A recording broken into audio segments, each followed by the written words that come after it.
সিলেটে আরও একটি টেস্ট জয়ের গল্প রচনা করল বাংলাদেশ। মুরাদ তাইজুলদের দাপটে 4 দিনে আয়ারল্যান্ডকে ইনিংস ও 47 রানে হারিয়েছে টাইগাররা।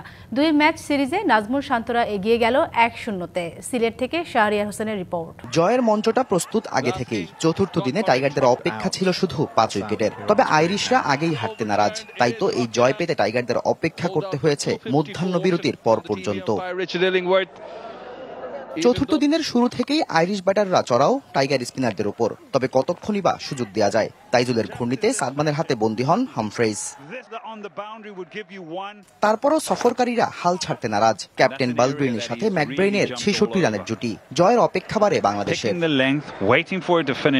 হাসান মুরাদের ব্রেক থ্রুতে ভাঙে সেই জুটি। প্রথম ইনিংসের মতোই আইরিশ ক্যাপ্টেন এলবির ফাঁদে। তবে 50 করেই মধ্যাহ্ন বিরতিতে যান ম্যাকব্রেইন। প্রথম সেশনে টাইগারদের প্রাপ্তি কেবল 2টি উইকেট।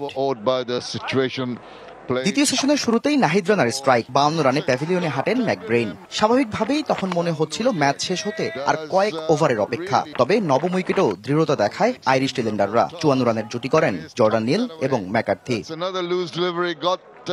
নিজের চতুর্থ উইকেট নিয়ে সেই জুটি ভাঙেন হাসান মুরাদ। পরের ওভারেই শেষটি নেন তাইজুল। ইনিংস ব্যবধানেই জয় নিশ্চিত করে বাংলাদেশ।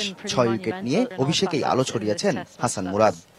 প্রায় 2 বছর পর সিলেট ভেন্যুতে টেস্ট ম্যাচ জয়, তাও আবার ইনিংস ব্যবধানে। প্রতিপক্ষ আনকোরা আয়ারল্যান্ড হলেও টালমাটাল বাংলাদেশ ক্রিকেটে এটাই যেন এখন বড় এক প্রাপ্তি। Shahriar Hossain, DBC news, Sylhet.